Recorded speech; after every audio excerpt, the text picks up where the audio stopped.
So far, we have covered all of the Four Noble Truths, except the last two factors of the Eightfold Noble Path, the right mindfulness and the right concentration. In this and the remaining 21 lectures, we will talk about them. When the Buddha taught meditation practice, he followed a gradual succession of instructions. Let's take a brief look.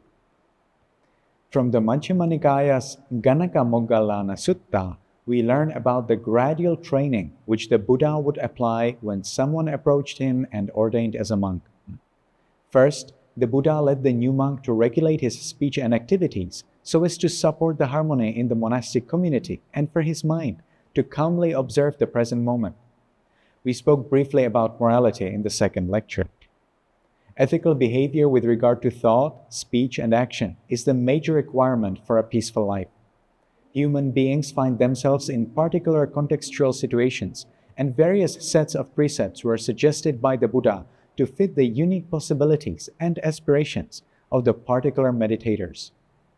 The basic set consists of 5 precepts: refraining from killing, stealing, adultery, lying, drinking alcohol, and taking drugs. 4 days of every month were suggested for an increased effort in self-restraint. That time would be spent training in the 8 precepts, distinguished from the 5 by refraining from sexual intercourse, not eating after noon, avoiding musical and theatrical entertainment, shying away from self-beautification, and satisfaction with low and simple beds and chairs. These 8 precepts are most useful for a non-ordained person who is attending a meditation retreat because they support peace of mind and teach non-attachment through humble and modest lifestyle. Monks, however, are supposed to carry the teachings of the Buddha, be the inspiration for the society which supports them, and dedicate their own lives to the ultimate purity of mind. Because of the responsibility that the monks carry, there have been declared 227 rules in brief and over 90 billion rules in detail. When a gentleman becomes a monk, he is supposed to train himself in all those rules with the guidance of his teachers and peers. The rules support the monks not only to lead a harmonious and peaceful life, both in monastic society and in the presence of non-ordained people, but perhaps more importantly, the rules have a great impact on each monk's mindfulness, the presence of the mind in the here and now. These give detailed instructions about the things monks can do or say, how and what they eat and drink, how they dress, where and how they find accommodation, how, when, and with whom they interact, and so on. To follow the training more easily, the Buddha further encourages the new monk to be restrained in his senses. When a monk sees something, whether nice or ugly, he is advised not to attach to it. By casting the eyes down, avoiding looking here and there, the monk can observe his mind and body with little disturbance. The wisdom and mental abilities which he gains by such restraint will be useful whenever he is confronted by the troubles of the world. Not only eyes, but also ears, nose, tongue, body, and thoughts are to be restrained for the benefit of purifying the mind and gaining wisdom. The practice of restraint also supports the monk in following these countless rules. In fact, without the practice of restraint, it would be inconceivable to follow the strict regulations of a monastic life. Furthermore, restraint protects the monk from exhausting his energy by unnecessary attention or stress. When the monk is restrained both by the precepts and in the senses, the Buddha encourages him to train in moderation of eating and sleeping. In fact, if you keep yourself restrained and continuously mindful, your energy expenditure will be minimal, and eating and sleeping needs will decrease.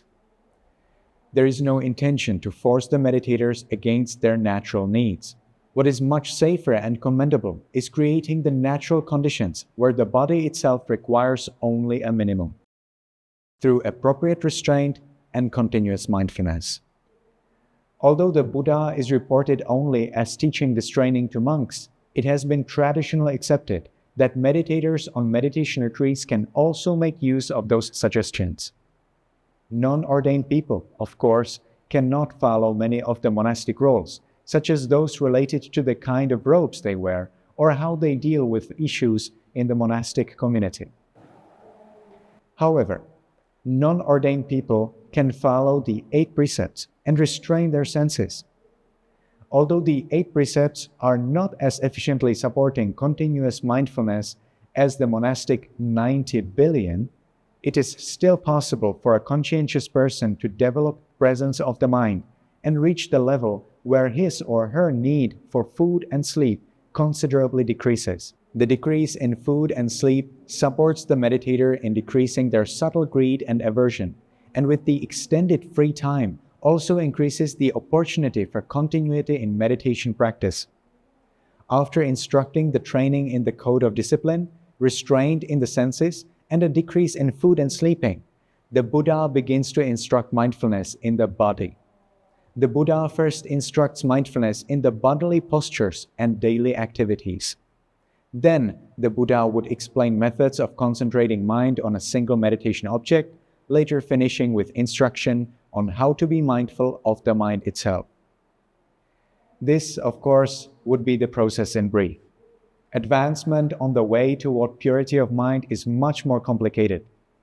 In this course, we will talk about all the 40 objects of concentration, known as the samatha practices, and the 22 techniques of observing the body and the mind, known as the insight meditation or vipassana practice.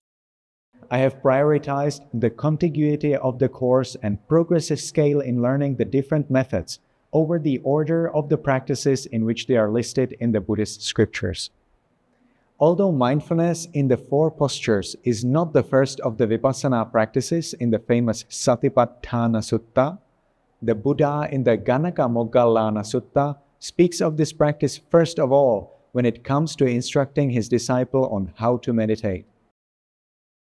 The 4 postures are standing, walking, sitting, and lying down.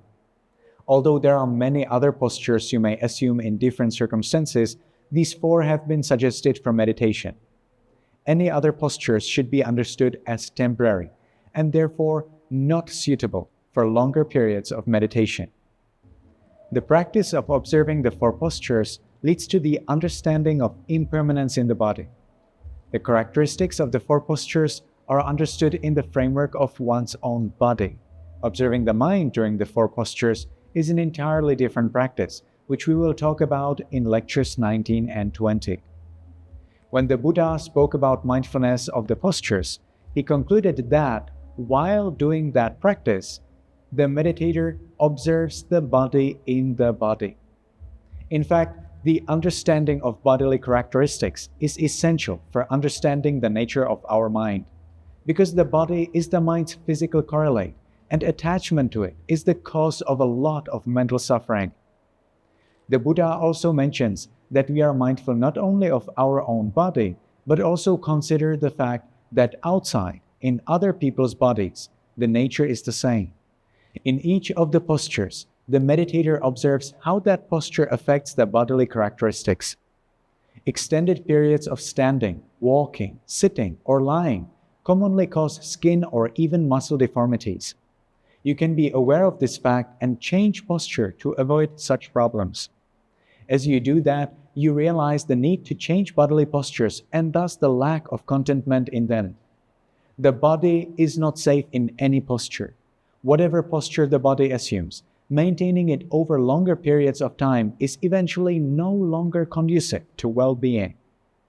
The decisions to change from sitting to standing, to sit down from standing, to lie down from sitting, and so on, are all made because the previous posture was no longer comfortable, either because of the body or because that posture did not fulfill the expectations which just arose in the mind. The meditators gradually understand the impermanence, unsatisfactoriness, and the powerlessness about their own body. Although the Buddha suggested all of the 4 postures for certain meditation techniques, such as the loving-kindness meditation, the Buddhist scriptures give details only on the postures of sitting and walking, perhaps because standing is not comfortable for extended periods, and lying down may bring about sleepiness.